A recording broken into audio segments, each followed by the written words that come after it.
खाक में नामूसे पैमाने मोहब्बत मिल गई, उठ गई दुनिया से राहो रस्म यारी हाय हाय।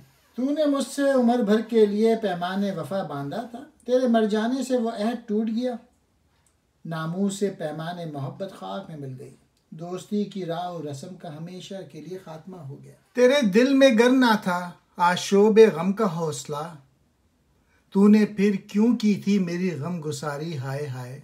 ये शेर इस तरह से भी समझा जा सकता है कि मेरी बहन के बेटे का इंतकाल हो गया और तकरीबन 1 साल हो रहे हैं, और जब भी मैं उससे बात करता हूँ अपनी बहन से तो बहुत मुझे मुश्किल होती है।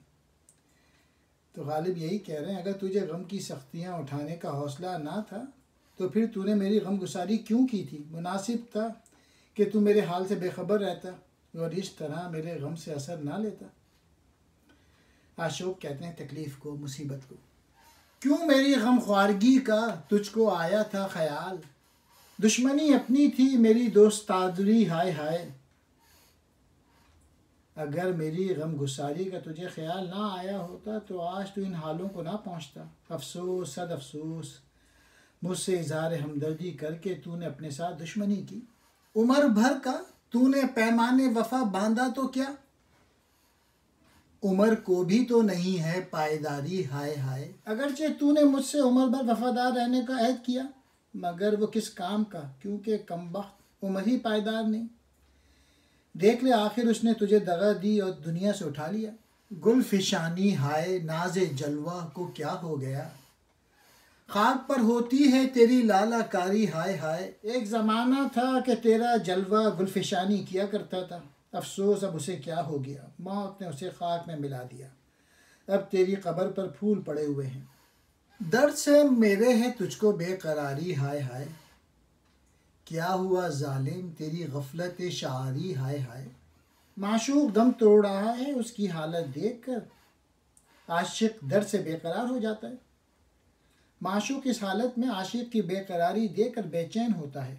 आशिक कहता है, ए जालिम वो तेरी गफलत शारी क्या हुई, जब हम तेरे दर्द मोहब्बत से तड़पते थे और तुझे परवाह भी ना होती थी। इस वक्त भी वही गफलत शारी काम में ला और मेरे दर्द की परवाह ना कर। हर एक मकान को है मकीन से शर्फ असद, मजनू जो मर गया है तो जंगल उदास है। मकान की इज्जत हमेशा मकीन से होती है। मजनू का जो मकान था वो जंगल में था और जंगल उसके दम से आबाद था। अब मजनू मर गया तो जंगल उदास मालूम होता है। मकी कहते हैं मकान में रहने वाला, शर्फ कहते हैं इज्जत। हस्ती के मत फरेब में आ जाइयो असद, आलम तमाम हल्क़े दामे ख्याल है। जब भी गुरूर और तकब्बुर आने लगे तो ये शेर पढ़ लीजिएगा। देखना असद तुम हस्ती के फरेब में ना आ जाना, ये जो तमाम आलम है ये ख्याल के जाल का एक हल्का है जिसमें तमाम आलम फंसा हुआ है। यानी हस्ती को हस्ती नहीं बल्कि नेस्ती ख्याल करना चाहिए। है खुदा न ख्वास्ता वो और दुश्मनी, ऐ शौक़ मनफ़इल ये तुझे क्या ख्याल है। जब भी किसी दोस्त को दुश्मन समझना शुरू हो जाए तो ये शेर पढ़ लीजिएगा, नेगेटिविटी से बाहर आ जाइएगा। मनफ़इल कहते हैं शर्मिंदा होना। ऐ शौक़ तू अपने इस ख्याल पर शर्मिंदा हो, भला वो और तेरे साथ खुदा न खास्ता दुश्मनी करेंगे, ये बिल्कुल गलत ख्याल है। दूसरा मफहूम ये है कि ऐ शौक़ तू इस गलती पर शर्मिंदा है कि तूने दोस्त को दुश्मन समझा है, ये तेरी शर्मिंदगी बेजा है, वो दुश्मन नहीं हो सकता। गर खामशी से फ़ायदा अख्फ़ाए हाल है, खुश हूँ कि मेरी बात समझनी महाल है। अगर खामोशी से यही फ़ायदा है कि हाल दिल पोशीदा रहे तो मैं बहुत खुश हूँ, क्योंकि मुझे खामोश होने से फ़ायदा हासिल है। दूसरा मफहूम ये भी हो सकता है कि लोग कहते हैं जो लोग बेवकूफ़ हैं उनको खामोश रहना मुनासिब है ताकि उनके राज किसी पर ना खुलें। अगर ये वाकई है तो मैं बहुत खुश हूँ कि मुझे हर वक्त खामोश बैठे रहने की आदत है, मेरा राज कोई ना समझ सकेगा। तीसरा ये भी हो सकता है कि गालिब ने ये बात अपने कलाम के लिए कही हो जो कि आम फहम ना होने की तरफ इशारा है। तुम अपने शिकवे की बातें ना खोद खोद के पूछो, हज़र करो मेरे दिल से, कि इसमें आग दबी है। कह रहे हैं तुम अपनी शिकायतें मुझसे कुरेद कुरेद कर न पूछो, तुम इन बातों को शिकवा समझते हो। ये शिकवा नहीं बल्कि आग है जो मेरे दिल में दबी हुई है। अगर ये आग भड़क उठी तो क़यामत आ जाएगी। खोद खोद कर पूछना, कुरेद कुरेद कर पूछना, हज़र करो, डरो। दिला ये दर्द व अलम भी तो मुमतनम है कि आखिर, ना गिरिया सहरी है ना आहे नीम शबी है। मुमतनम कहते हैं गनीमत को। ए दिल तू दर्द और अलम को गनीमत जान, क्योंकि चंद रोज़ के बाद ना ये गिरिया सहरी रहेगी ना तू। आखिरकार ये दर्द व अलम हमारा काम तमाम करके हमें तकलीफ़ व अजियत से हमेशा के लिए निजात दे देगा। और यही बात एक शेर से यूँ भी कही थी, नगमा हाय दिल को भी ए दिल गनीमत जाने, बेसदा हो जाएगा ये साज़ हस्ती एक दिन। यानी एक दिन इंसान ख़त्म हो जाएगा और दर्द सारा ख़त्म हो जाएगा। पनीस में गुजरते हैं जो कूचे से वो मेरे, कंधा भी कहारों को बदलने नहीं देते। लोग अगर आप जा रहे हों तो वो आपसे कट लेते हैं। तो ये शेर इस कॉन्टेक्स्ट में समझना चाहिए कि एक दोस्त थे गालिब के, जो कि उनके मकान के सामने से गुजर रहे थे, तो वो ठहरना नहीं चाहते थे। तो कहारों से ताकीद की, चलो चलो, और कंधा भी बदलने नहीं दिया। लेकिन गालिब ने यह हालत देख ली और फ़ौरन ये शेर लिख के अपने दोस्त के पास भेज दिया, जिसके बाद माजरत के लिए वो खुद आए। वो मुझसे इस कदर बेजार हैं कि अगर इत्तेफाक से उनका गुज़र मेरे कूचे से होता है तो कहारों से कहते हैं कि सीधे निकलो, कंधा भी ना बदलो। कहारों यानी जो कंधे पे उठा के पालकी को लेके जाते थे। दिल लगी की आरजू बेचैन रखती है हमें, वरना यहाँ बेरौनकी सूद चराग कुश्ता है। सूद कहते हैं फ़ायदे, बेरौनकी चिराग का ना जलना। गालिब कह रहे हैं दिल लगी की आरजू हमारे दिल को बेचैन रखती है, वरना हम हरगिज़ इश्क ना करें। हम रोज़ देखते हैं चिराग का जलना, चिराग के लिए बाइस नुकसान है, क्योंकि जलने से चिराग का तेल और बत्ती दोनों जल जाते हैं, और उसका ना जलना और बेरौनक रहना उसके लिए नफ़े का बाइस है। इस तरह अगर हम भी शोला इश्क से ना जलें तो हमें यकीनन फ़ायदा पहुँचेगा। इश्क मुझको नहीं वहशत ही सही, मेरी वहशत तेरी शोहरत ही सही। कता कीजिए न ताल्लुक़ हमसे, कुछ नहीं है तो अदावत ही सही। मेरे होने में है क्या रुसवाई, ऐ वो मजलिस नहीं खलवत ही सही। तुम मेरे इश्क को वहशत और दीवानगी करार देते हो, चलो यूं ही सही, लेकिन यह क्या कम है कि मेरी वहशत तुम्हारी शोहरत का बाइस है। अगर मेरे इश्क से तुम्हारी बदनामी होती है और उसको वहशत कहना तुम्हारे लिए शोहरत का बाइस हो सकता है, तो तुम मेरे इश्क को वहशत ही कहो, मुझे ये भी मंजूर है। आप हमसे कतई ताल्लुक़ ना करें, अगर मोहब्बत नहीं करते तो क्या मज़ायक़ा है, अदावत ही कीजिए। तीसरे शेर में मिर्ज़ा कहते हैं, मुझसे खुल्लम खुल्ला मिलने में तुम्हारी क्या रुसवाई है। अगर तुम मुझसे मजलिस में मिलना बाइस रुसवाई ख्याल करते हो तो फिर अकेले में सही, हमें कोई एतराज़ नहीं। हम भी दुश्मन तो नहीं हैं अपने, गैर को तुझसे मोहब्बत ही सही। अपनी हस्ती ही से हो जो कुछ हो, आ गई गर नहीं गफलत ही सही। उमर हर चंद के है बर के खराम, दिल के खूं करने की फुर्सत ही सही। कहते हैं अगर तुम्हें गैर से मोहब्बत है, चलो फिर यूं ही सही, हम अपने दुश्मन नहीं हैं कि ये बात जानते हुए हम तुम्हारे इश्क के दुख और रश की तकलीफ़ बर्दाश्त करें। हमको भी तुझसे मोहब्बत है, फिर हमको उसके मुकाबले पर जलील क्यों समझा जाता है। दूसरे शेर में मिर्ज़ा कहते हैं, जो कुछ हासिल करना चाहिए वो अपनी ज़ात और अपनी हस्ती ही से हासिल करना चाहिए। अगर अपनी ज़ात से आगही और मार्फत हासिल नहीं हो सकती तो फिर गफलत ही हासिल करनी चाहिए, दूसरों का एहसान उठाना दुरुस्त नहीं। दूसरे शेर में तसव्वुफ़ का पहलू भी निकलता है, यानी अपनी हस्ती से आगही ऐन इरफान इलाही है, और अगर नफ्स से आगही हासिल ना हो तो फिर अपनी हस्ती से गाफिल हो जाना चाहिए। क्योंकि जब इंसान अपने आप को नीस्त समझ लेता है तो फिर उसे जलवा हक नज़र आता है। हम तस्लीम करते हैं कि उम्र बिजली की तरह बहुत जल्द गुजर जाती है, लेकिन इतनी मोहलत और फुर्सत तो ज़रूर मिलती है कि दिल को खूं कर लिया जाए। बरक़े खराम कहते हैं बर्क रफ्तार, जल्दी से गायब होने वाली। फुर्सत कहते हैं अगर वसल मैसर नहीं, मुलाकात ना सही तो ना सही, इज़हार हसरत वसल ही सही।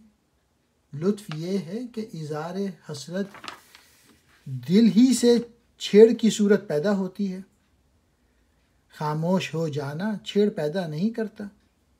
हम कोई तरके वफ़ा करते हैं, ना सही इश्क मुसीबत ही सही, कुछ तो दे ए फलके नाइंसाफ़, आहो फरियाद की रुखसत ही सही। हम भी तस्लीम की खू डालेंगे, बेनियाजी तेरी आदत ही सही। यार से छेड़ चली जाए असद, गर नहीं वसल तो हसरत ही सही। मिर्ज़ा कहते हैं हम तकलीफ़ों की वजह से इश्क हरगिज़ तर्क ना करेंगे। अगर इश्क में मसाइब से निजात नहीं तो हम इश्क को इश्क ना समझेंगे, मुसीबत ख्याल कर लेंगे। मिर्ज़ा कहते हैं ए नाइंसाफ़ आसमान, मैं तुझसे ये नहीं कहता कि मेरी मुराद पूरी करो, और कुछ नहीं तो मुझे आओ फरियाद की इजाज़त ही दे दो। यहाँ रुखसत से मुराद इजाज़त है।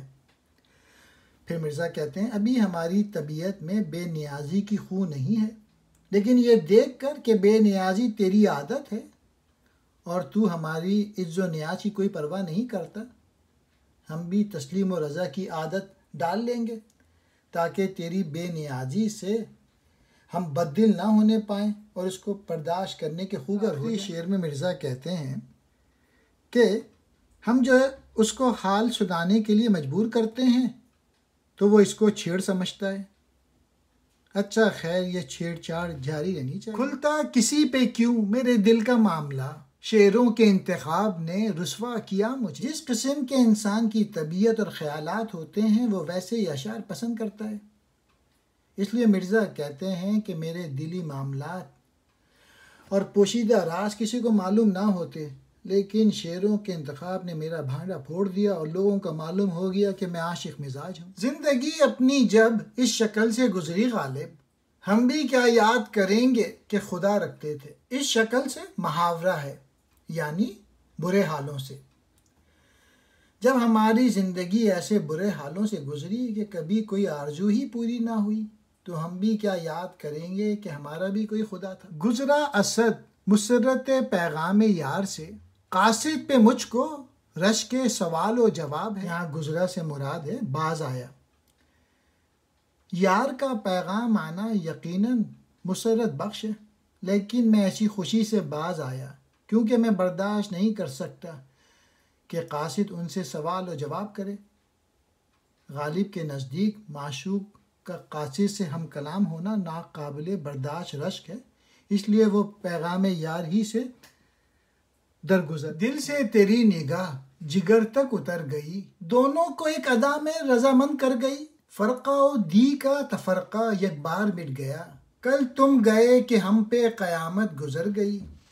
तेरी निगाह का तीर दिल को चीरते हुए जिगर तक पहुँच गया। चूँकि दिल और जिगर दोनों तेरी निगाह से ज़ख्मी होने के आरज़ूमंद थे, इसलिए वो दोनों इस अदा से खुश हो गए। दी कहते हैं गुज़िश्ता कल को और फ़रदा कहते हैं आने वाला कल। जब तुम हमारे पास से चले गए तो हमारी ऐसी ही बुरी हालत हो गई कि क़यामत बर्पा हो गई, और इस हालत में फ़रदा और दी का तफ़रक़ा एक बार मिट गया। गोया गुज़िश्ता कल ही मेरे लिए फ़रदा क़यामत बन गई। कोई दिन गर जिंदगानी और है, अपने जी में हमने ठानी और है। आतिशे दोज़ख में ये गर्मी कहाँ, सोज़े गम हाय निहानी और है। बारहा देखी हैं उनकी रंजिशें, पर कुछ अब की सरगरानी और है। दे के ख़त मुँह देखता है नामाए बर, कुछ तो पैगाम ज़बानी और है। काताए आमार हैं अक्सर नजूम, वो बलाए आसमानी और है। हो चुकी गालिब बलाएं सब तमाम, एक मर्गे नागहानी और है। कुछ रोज़ और ज़िंदगी हुई तो हम तर्क मोहब्बत की कोशिश करेंगे। दूसरे शेर में कहते हैं कि माना कि आतिश दोज़ख में बहुत गर्मी है, लेकिन इसमें ऐसी गर्मी नहीं जैसे कि सोज़ गम हाय निहानी में होती है। गोया सोज़ गम आतिश दोज़ख से ज़्यादा है। तीसरे शेर में सरगरानी के मायने हैं रंजिश, खफगी। हमने उनकी रंजिशें और खफगियाँ बार बार देखी हैं, लेकिन अब की मर्तबा उनकी खफगी किसी और ही किस्म की है। ये खफगी ऐसी नहीं कि फिर सफाई हो जाए। चौथे शेर में नामाए बर ने उनका ख़त मुझे दे दिया, लेकिन वो ख़त देकर मेरा मुंह तक रहा है। इससे मालूम होता है इस ख़त के अलावा उनका कुछ ज़बानी पैगाम भी है, जिसे पहुँचाने में वो हिचकिचा रहा है। शायद कुछ गालियाँ भी कहला भेजी हैं कि उनको दोहराने में वो हिजाब करता है। काते कहते हैं कतई करने वाला, अम्मार जमा उमर की, नजूम कहते हैं सितारे, बलाए कहते हैं आसमानी। मुराद है यहाँ पे माशूक।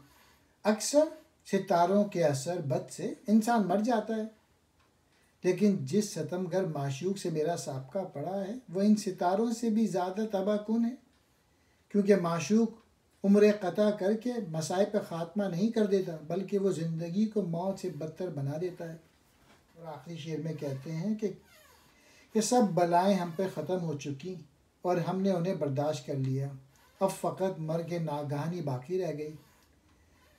मर्ग नागहानी वो मौत जो बिन कहे एकदम आ जाए, चूँकि मौत कहकर नहीं आती बल्कि नागहानी आती है। गालिब तुम ही कहो कि मिलेगा जवाब क्या, माना कि तुम कहा कहिए और वो सुना कहिए।